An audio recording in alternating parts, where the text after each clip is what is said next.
Bueno, buenas tardes a todos. Vamos a continuar con el Congreso. En primer lugar, quería agradecer a FEDER y a DGENES y a los organizadores del Congreso la oportunidad de moderar esta mesa redonda en la que vamos a aprender todos tanto. Saludar a todos los que están aquí y también a todos los que nos están escuchando en streaming. Y bueno, pues voy a presentaros a los ponentes. Cada uno de ellos va a desarrollar una intervención de unos 20 minutos y luego habrá tiempo para todas las dudas. Está con nosotros Feliciano Ramos, buenas tardes. María Juliana Ballesta, María del Carmen Martínez, María Barreda y María del Rosario Domingo. Y vamos a empezar por Feliciano Ramos, que nos va a hablar del síndrome de Cornelia-Lang. Feliciano Ramos se formó en Estados Unidos, es catedrático vinculado del Servicio de Pediatría del Hospital Clínico Universitario Lozano Blesa de Zaragoza, es catedrático de la Universidad de Zaragoza. Bueno, pues cuenta con más de 100 publicaciones científicas, ha sido presidente de la Asociación Española de Genética Humana y actualmente es presidente electo de la European Society of Human Genetics. Así que empezamos.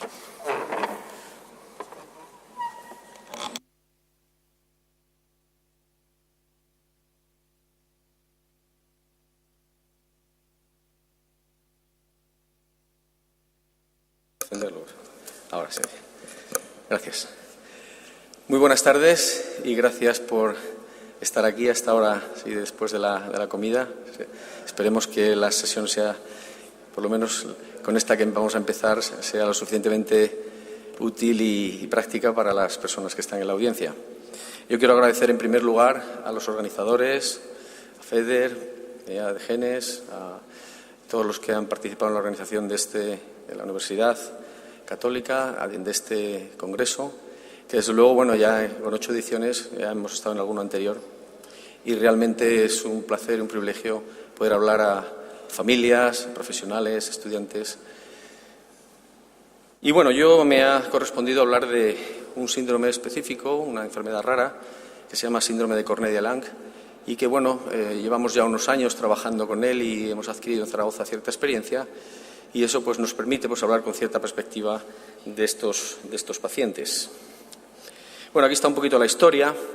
Desde hace bastantes años ya se conocen pacientes con este tipo de defectos, con esa cara con rasgos especiales, pero no fue hasta el año 1933 que una cardióloga holandesa, la doctora Cornelia de Lang, describió en 2 pacientes que darían el nombre a este síndrome.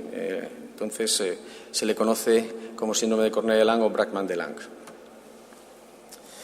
Esta es la imagen que hay de la doctora y estas eran las 2 niñas que describió ella, que ya el fenotipo ahí es bastante característico. El síndrome de Cornelia, a pesar de ser una enfermedad rara, cuando uno ve 1 o 2 pacientes, que es difícil olvidarlos, y es un fenotipo, es un aspecto que los pediatras, que es la edad que se debe diagnosticar, neonatólogos, si han visto alguno o lo han leído en algún sitio, lo pueden reconocer.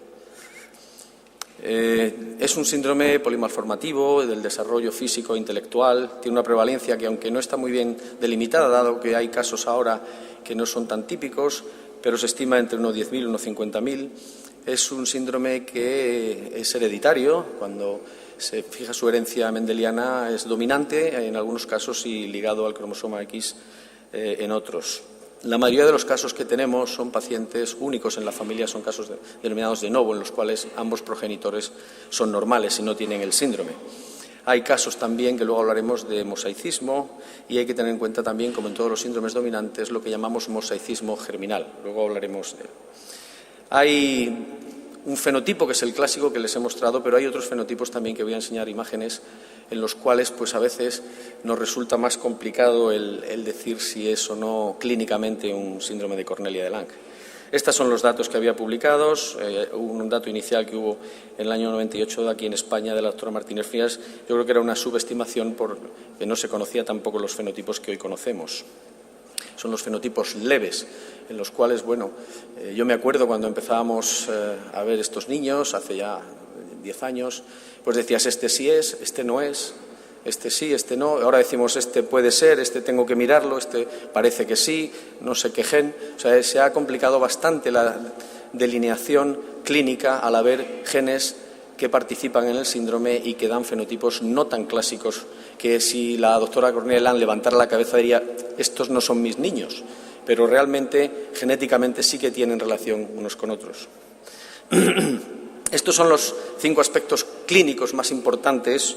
Yo voy a hablar, aunque hablo un poquito de genética molecular, pero lo clínico es realmente lo más importante y que se puede diagnosticar de ese aspecto craneofacial característico, ese retraso de crecimiento que ya es prenatal, nacen pequeñitos, que luego se mantiene después el resto de la vida, el retraso psicomotor con la discapacidad intelectual que conlleva posteriormente, los defectos distales, sobre todo de las manos, brazos, que son los que caracterizan desde el punto de vista malformativo, de malformaciones mayores, este síndrome, y luego muchos niños tienen exceso de vello corporal denominado hirsutismo.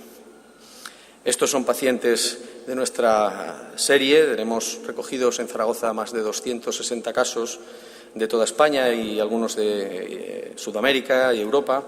Y bueno, pues tenemos una perspectiva amplia de los fenotipos. Este es el fenotipo clásico, que la doctora Cornelia Land diría sí, estos son mis niños, y vemos cómo se parecen a los que ella describió. Tenemos estos rasgos, no tengo tiempo de ir uno por uno, pero son rasgos dismórficos que son perfectamente reconocibles y cuando aparecen en conjunto, lo que los alemanes han denominado Gestalt, o lo que es la impresión en conjunto, pues hacen que este síndrome sea uno de estos que está en la lista de los reconocibles, que se pueden reconocer. Y eso es importante para los pediatras y otros neonatólogos, que son los que al fin y al cabo son los que van a diagnosticar más precozmente este síndrome. Aquí tenemos otros rasgos, vemos ahí la oligodactilia, los defectos de las extremidades superiores de las manos. Vemos aquí, quiero mostrar caras para que vean que son muy similares cuando es este fenotipo denominado clásico. Aquí tenemos también estos pacientes, es un síndrome que no produce, en general, aunque sí que hay, ya veremos, riesgo de fallecimiento precoz, pero generalmente viven hasta adultos y, bueno, tienen ese mismo aspecto. Hay otros síndromes en genética que ese aspecto inicial quedan diluyéndose y no se distinguen tanto. El Cornelia se mantiene y se reconoce perfectamente también de adulto. Aquí tenemos ya un poquito los fenotipos que no son tan, son clásicos, pero no tan característicos. Le llamamos fenotipo clásico leve. Ya veremos luego que esto está asociado a diferentes genes al fenotipo clásico. Vemos ahí los rasgos como son un poquito más atenuados, pero todavía se puede reconocer. Luego tenemos las formas no clásicas, en las cuales, bueno, pues el niño que está a la izquierda, pues realmente, pues sí que tiene algunos rasgos, pero son muy sutiles y es a veces difícil de reconocer. Y luego hay, lógicamente, síndromes genéticos, yo aquí he elegido 2, que se confunden y a veces nos mandan los pacientes como posibles Cornelia y son otros síndromes. He puesto aquí el Smith-Magenis o otro, el FPE, que a veces pues se parecen, pero bueno, un clínico con cierta experiencia pues ve rasgos que no corresponden. Siempre hay que contar también con las malformaciones de extremidades, si hay o no hay, etcétera. Estos no las tienen y pues hay que intentar hacer un buen diagnóstico diferencial. Se caracteriza, hemos dicho, por un retraso de crecimiento prenatal, nacen ya un peso bajo y una longitud baja al nacimiento, y eso se mantiene en la cabecita pequeña también, se mantiene de por vida, y de hecho hay unas gráficas que están disponibles en Internet para poder poner los puntos a medida que va creciendo el paciente, poder ponerlo en sus gráficas. Aquí lo tenemos en naranja, son las gráficas que correspondería a Cornelia versus las que no están rayadas, no están coloreadas, que son las normales. Esto tiene un efecto, digamos, psicológicamente positivo en las familias cuando ven que su hijo, teniendo este síndrome, está creciendo dentro de lo que se espera, de lo que la genética, podemos decir, le ha dado. Los problemas de retraso intelectual, discapacidad, pues son cognitivos, del lenguaje, alteraciones de conducta, que son variables también en dependencia del ambiente familiar donde se crezca el niño. Ahí suelen tener una discapacidad pues amplia, de amplio rango, de leve a profunda. Hay algunos realmente que son con unos cocientes intelectuales límites. El lenguaje sí que muchos de ellos no hablan, sobre todo los que tienen el fenotipo clásico. Pero otros sí que hablan normalmente y entre medio pues todo el espectro que ustedes puedan imaginar. La conducta, bueno, pues también depende de los pacientes que tengan o no un problema que luego veremos, que es el reflujo gastroesofágico, que puede alterar el comportamiento, pero hay bastantes que muestran agresividad, se autoagreden, son hiperactivos, o sea, hay un espectro, trastornos del sueño, un espectro amplio de anomalías, no están aquí todas, en cuanto a los problemas de conducta sociales. A veces es difícil llevarlos a la consulta, llevarlos a la calle, pero son una parte, y otros pues sí que realmente pues son más manejables, por así decirlo, desde el punto de vista social y familiar. Tenemos aquí el espectro de anomalías de las manos, y aquí bueno, pues nos hemos dado cuenta que esto sí que tiene relación con el genotipo, con qué gen está alterado o tiene mutaciones, y hay algunos genes en los cuales no se ha descrito ninguna anomalía en las manos, salvo a lo mejor una clinodactilia, que es el dedo un poquito torcido, que eso, pues si muchos de ustedes se miran las manos, alguno lo tenemos, es decir, que no es un rasgo menor que hay que ponerlo en contexto, por supuesto. Y eso luego nos ha servido muy bien para, por ejemplo, si este niño tiene anomalías en las manos, no pedir unos genes que sabemos que por el momento nunca se han asociado con esas anomalías, y nos podemos ahorrar tiempo y recursos en el momento de hacer el diagnóstico genético. El hirsutismo, aquí tenemos un paciente con bastante hirsutismo, también es de grado variable, hay algunos que tienen mucho y luego algunos disminuye, también les desaparece a lo largo de la vida. En esta diapositiva es importante lo que está ahí destacado, que es el reflujo gastroesofágico. Prácticamente el 90 y bastante % de pacientes con síndrome de Cornelia-de-Lange en la forma clásica tienen reflujo gastroesofágico. Y esto es muy importante saberlo desde el punto de vista clínico para el pediatra de cabecera o para el médico que trata al niño, porque esto produce alteraciones del comportamiento y muchas veces son remitidos a psiquiatría infantil, a psicología, porque forma parte del síndrome, pero siempre en un Cornelia hay que descartar la presencia de reflujo gastroesofágico. Y hay que hacer las pruebas pertinentes, que es la pH-metría, es una de las más utilizadas, para ver si ese niño tiene o no reflujo. Puede ser más intenso, menos intenso, pero hay que descartarlo. Y es importante a la hora de que el niño no reciba medicación para su comportamiento, para su irritabilidad, porque si resolvemos el problema de reflujo podemos resolver ese problema de comportamiento. Luego hay otras anomalías que también se asocian con cierta frecuencia al síndrome de Cornelia-de-Lange, como ser la sordera neurosensorial. Hay un 40% de niños que tienen sordera neurosensorial, anomalías en los ojos, ptosis palpebral, se le caen los párpados, algunos niños criptorquidia, cardiopatía. Las cardiopatías generalmente no son graves, no es un problema relevante en general en el Cornelia, aunque puede haber un soplo que sea por una comunicación interventricular, interauricular, pero generalmente no requiere mayores acciones médicas. Bueno, aquí tenemos un poquito la clasificación que se hizo inicialmente, Gillis en el 2004, con las primeras publicaciones, para que los clínicos tuvieran una idea así en grupos de pacientes, los leves, moderados y graves, y luego a la hora de que se han ido descubriendo genes nos ha permitido elegir qué gen debemos hacer en cada paciente según a qué grupo pertenezcan. Esta es una clasificación ampliada, por así decirlo, que pusieron en la literatura la doctora Klein y el doctor Selikorny, la amplió, y vemos que hay algunos cuantos más de ítems de desarrollo psicomotor, malformaciones, etcétera. Todo esto le da una puntuación y sobre eso también tenemos unos scores que nos permiten clasificar a los pacientes según su gravedad clínica. La parte genética de mi ponencia, bueno, pues tengo que mencionar, lógicamente, los genes que hasta hoy hay descrito. Hay alguno más, pero está en una fase precoz y ha sido recientemente reportado, pero estos son los 5 genes que hoy podemos estudiar claramente asociados al fenotipo Cornelia, tanto grave como moderado como leve, que son el NIPL, SMC1A, SMC3, RAD21 y HDAC8. Hay 2 de ellos que son ligados al X, que es el SMC1A y el HDAC8. Es importantísimo también tener en cuenta que estos 2 no son autosómicos dominantes y que pueden tener de hecho tienen una herencia ligada al X. Estos son las portadas de los trabajos que se publicaron en revistas de primera fila. Nosotros participamos en uno de ellos, en el GNMSC3, participamos como coautores de este descubrimiento. Bueno, también hablar un poquito, no puedo hablar de síndrome de Cornelia-de-Lange, sino hablar de las coesinas. Las coesinas son unas proteínas que forman una especie de anillo que se encargan de regular la cohesión del ADN en su doble cadena No quiero profundizar tampoco demasiado, pero sí que es importante que sepamos que son varias proteínas. Los genes del Cornelia sintetizan proteínas que están implicadas bien en la estructura de este anillo de coesinas, o sea, que forman parte de lo que es el anillo, es como un anillo bisagra que se abre y se cierra, y luego hay proteínas colaterales no estructurales que están interactuando con ese anillo y entre ellas configuran lo que se llama el complejo de coesinas. Las dos funciones más importantes de este complejo están aquí resumidas, que es la cohesión de las cromátides hermanas del ADN en los cromosomas y la regulación de la transcripción del ADN a proteína.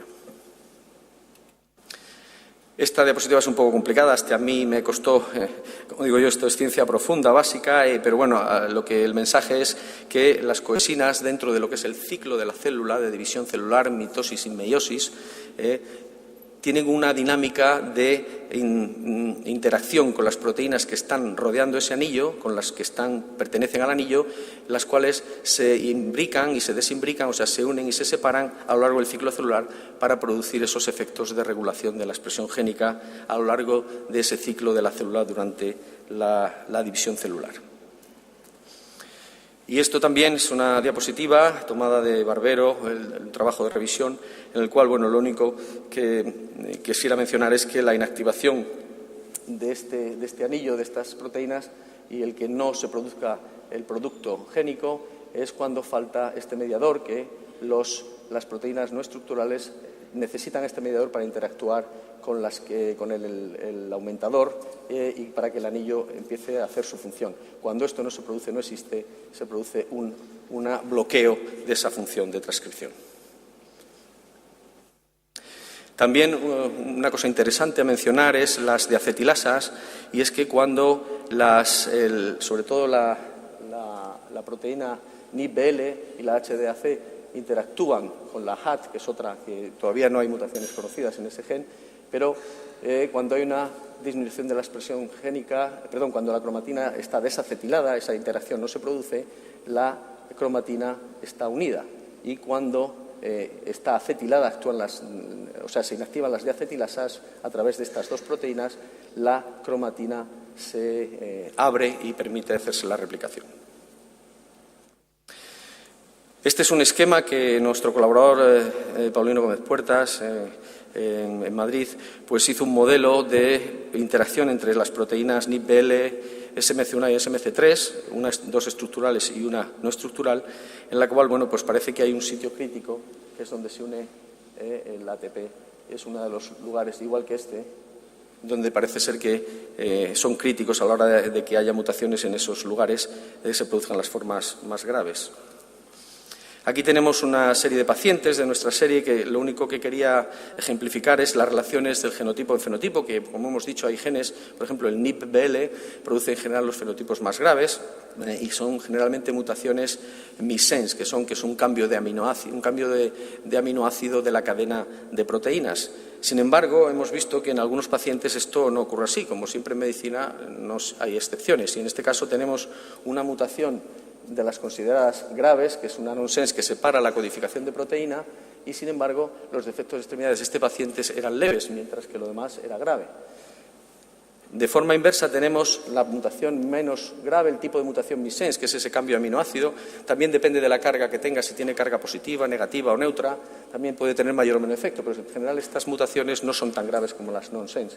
Y en este caso tenemos justo lo contrario, un fenotipo de retraso, crecimiento intelectual leve, pero tenemos graves malformaciones, como vemos ahí en ese paciente. O sea que a veces esta relación genotipo-fenotipo no se cumple. Entonces tenemos que conocerlo para no equivocarnos y atribuir la posibilidad de que sea un gen diferente. Estas son una serie de pacientes en el cual, aquí tenemos la última de nuestra serie que coincidía más o menos con el tipo de mutación y que el gen NIPBL era el más frecuente. Este fue el primer trabajo en que pusimos en la literatura la experiencia española con 30 pacientes, los primeros 30 pacientes de nuestra serie que pudimos publicar en una revista de genética, una revista importante. Sí, aquí tenemos también... doctor, un par de minutos. Bueno, Le había dicho al moderador que me avisase para no pasarme demasiado. Bueno, estos son pacientes, hay muchas fotografías, los fenotipos, si alguno tiene 5 o 10 segundos para mirar, son fenotipos muy variables en ese gen SMC3. Este es el cuarto gen, que también tiene un fenotipo, pues ven que sí que se parece a algunos, pero otros quizá no tanto. Este sería muy difícil de reconocer. El quinto gen, que son los dos más nuevos, también los fenotipos, como vemos, pues este tiene los ojos rasgados, recuerda así un poquito a los mismos ojos del síndrome de Down, que no están inclinados hacia arriba. Aquí tenemos más con este último gen, el HDAC8, que es ligado al X, ven los fenotipos de algunos que es que no son tan característicos, sin embargo, es una proteína del anillo de coesinas.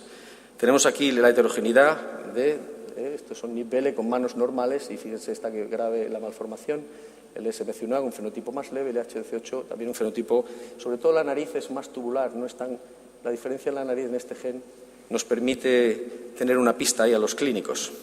Aquí tenemos las caras de NIPBL con otros genes, el SMC1A, la diferencia también, fíjense, estos ojos rasgados propios del SMC3, el HDAC8, hemos visto alguna foto. Esta nariz es muy característica, la nariz respingona y antevertida del Cornelia, del NIPBL, del SMC1A, no está presente en el HDAC8, son narices más anchas. Las manos también hay variabilidad, desde manos en NIPBL normales a graves defectos. Igual aquí también tenemos algunos con HDAC8 con defectos graves en las manos. O sea que esto se complica cada vez más.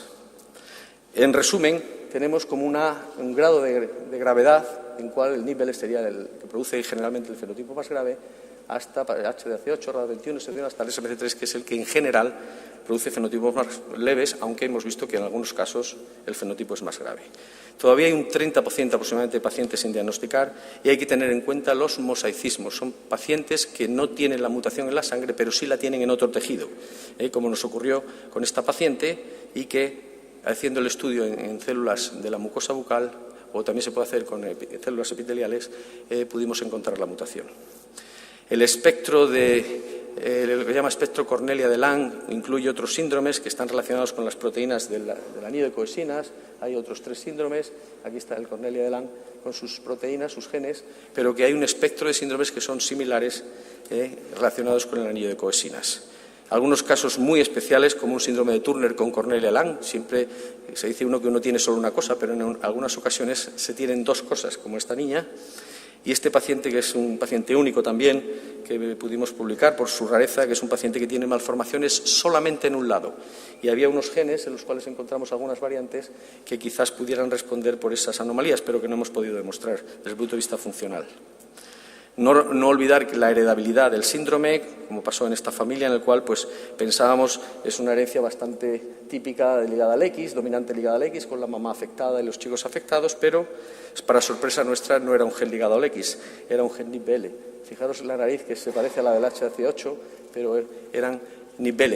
Lo importante es que ahora estamos sabiendo que mutaciones, este gen tiene 47 exones, 47 trocitos que se leen para proteína.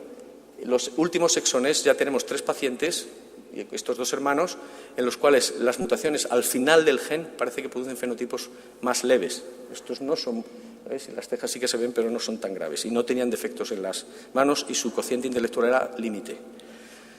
Bueno, las nuevas técnicas que ahora vamos a usar para estudiar todos los genes juntos en paneles con la secuenciación actual. Y termino, recordando, nosotros tenemos un centro de referencia que, por cierto, todavía, aquí está el presidente FEDER, no está oficialmente reconocido, aunque seguimos trabajando con las familias. No necesitamos todavía ese reconocimiento, aunque por ser una sola enfermedad parece que tenemos limitaciones. Pero bueno, nosotros seguimos trabajando y ahí está la labor que venimos haciendo y no vamos a dejarla. Tenemos el hospital clínico y también tenemos una colaboración con el otro hospital del Zaragoza, que es el Miguel Servet. Y bueno, tenemos pues un equipo multidisciplinar, ya hemos estudiado a varios pacientes allí, programadas perfectamente las visitas a cada especialista en varios días. La asociación de Cornelia Lang pues es una asociación muy activa, lo sabe muy bien aquí el presidente, tienen su folleto, hay una revista que hacen trimestral. Y bueno, nos reunimos todos los años, este fue en Zaragoza, en Málaga, en el Centro de Enfermedades de Burgos, en Barcelona, y el último fue en Madrid. Vemos que hay una representación importante de familias, en la asociación creo que hay 50 y tantas, casi 60 familias asociadas. Y bueno, pues este lema me gusta mucho de la sociedad americana: recuerda sus caras, recuerda nuestro nombre. Y bueno, la presidenta de la Asociación de Cornelia España es Rosa González. Ahí tenemos uno de los carteles que ellos tienen para repartir en los centros. Francisco Vigo fue el expresidente, el primer presidente. Y bueno, este somos el equipo de Zaragoza, que llevamos unos años trabajando y que vamos a seguir ayudando a estas familias en lo que podamos, investigando a ver qué podemos aprender más del Cornelia, que estamos aprendiendo mucho, aunque se nos está complicando, como digo, cada vez más. Estas son las colaboraciones muy importantes, doctor Kaiser, doctor Krantz. La semana que viene tenemos nuestro Congreso Nacional y van a venir estos investigadores internacionales de Estados Unidos, de Alemania, de Italia, el doctor Selicorni. Y bueno, pues es importante colaborar también con otras personas, otros equipos que pues son más, quizás tienen más medios, y nosotros estamos integrados en ellos. Creo que estamos en una muy buena línea y podemos trabajar de tú a tú con estos grupos. Y bueno, pues nada más. Estamos celebrando el Pilar. Si alguno quiere acercarse a Zaragoza, el fin de semana todavía hay fiesta. Gracias.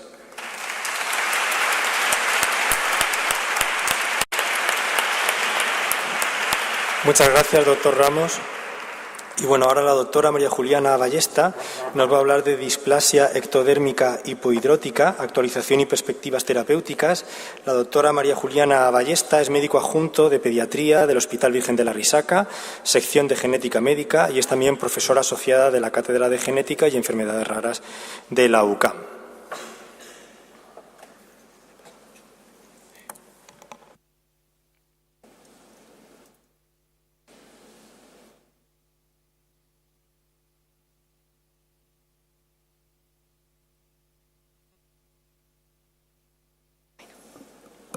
Hola, buenas tardes. Muchas gracias. Yo os voy a hacer una actualización en displasia ectodérmica hipohidrótica. Decir que se estima que alrededor de 1 de cada 5.000 a 10.000 recién nacidos vivos están afectos de esta entidad, y se piensa que probablemente esté subestimado, ya que es una entidad que a veces en las primeras etapas de la vida no se reconoce.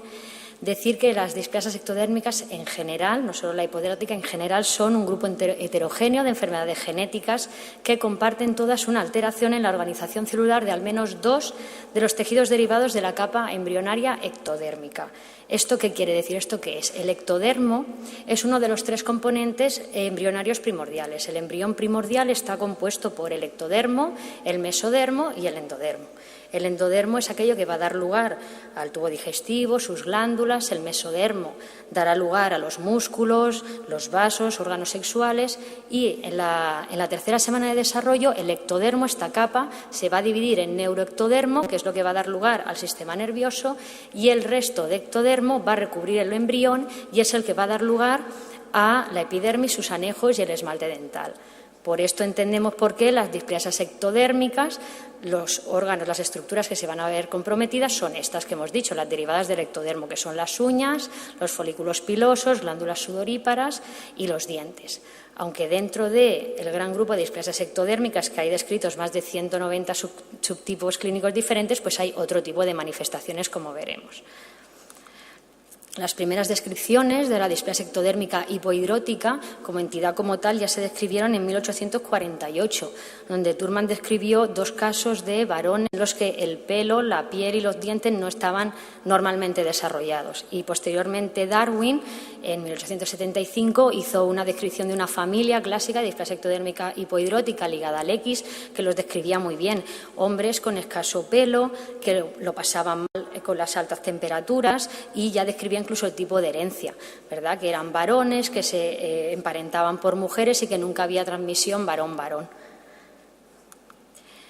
La clasificación de las displasias ectodérmicas en general pues es compleja, porque hay una gran variabilidad clínica. Entonces se han propuesto muchas clasificaciones difíciles, y la genética molecular nos ha ayudado a estructurar mejor esta clasificación. Esto lo paso un poco por encima porque yo quiero centrarme más en la hipohidrótica, pero sí os quería explicar. Hay como un primer grupo de displasias ectodérmicas, que serían aquellas en las que hay una alteración, hay una mala interrelación entre el ectodermo y el